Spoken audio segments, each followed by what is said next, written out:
Okay, so now you know where to find virtual assistants to hire. If you watched our last video. Yeah, it's in our last video, of course. Bless But your now we're hearts. going to talk about how to get them started, how to actually hire them.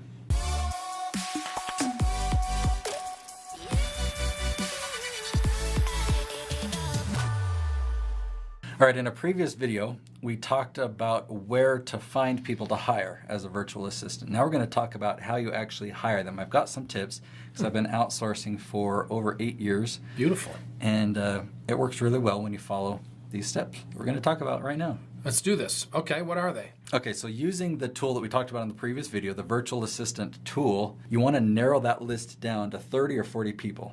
Okay, so you might start with, there's a couple 100,000 people there. So you narrow that list down to 30 or 40 people that are qualified, okay, and then you send them an email message through the system. You just hit the send button, and you wait for those to reply. First of all, the message that you send them is going to be brief. You don't need to go into all the ins and outs, the details of the positions, what you're looking for, what the pay is.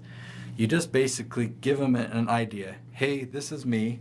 I've been hiring in the Philippines for such and such a years. This is what we do, and we're looking for another video editor. If you are available for a position like this, email me back and I'll let you know more details. Which is good. That's all really a job seeker is wanting at that moment anyway. Yeah. So out of the 30 or 40 that I send that message to, a half or some percentage will reply, and those people I will then take a second look at. I'll like, okay, is this, maybe start to do some own filtering in my mind, but I will actually make them a custom video, not a professional one. I don't get out my Canon cameras or anything, but I'll just take a selfie video like this or my webcam on my MacBook, right, and I'll talk to them. And usually I will use my MacBook actually, because I'll show them myself on the webcam, but then I'll switch over and I'll show them my website and show them some of the things that we do on YouTube. Yeah.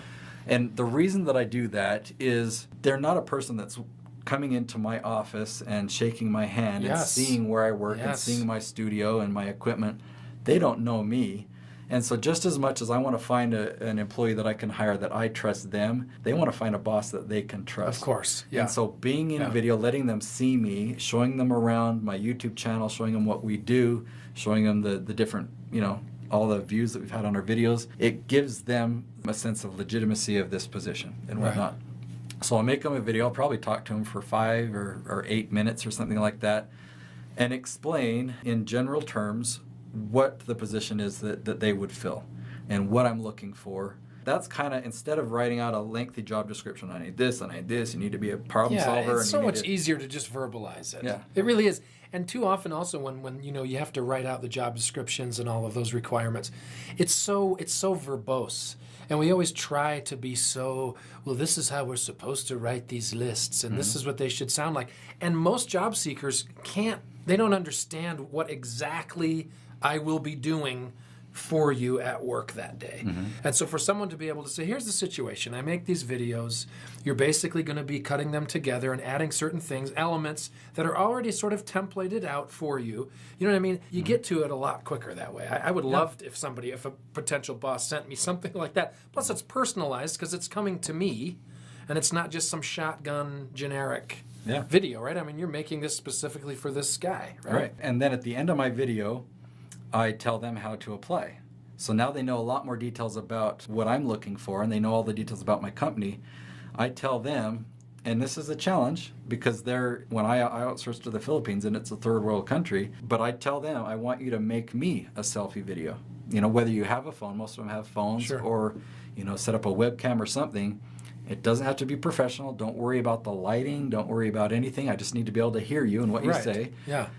Talk to me, maybe face a window, and explain to me why you want to work for my company. And I list off a couple of things that I would like to hear, like talk to me about how your experience relates to what I'm hiring. And they'll send me, a smaller portion of them. Some people won't be willing to take those steps, and that's a good filter. Yeah. The people that reply by email, only a percentage of those will actually take the step to make a video. I found that to be a really great filter, because if they're not willing to try and figure something out or do something hard, I'm smiling all of a sudden because I'm thinking of, I just hired a guy.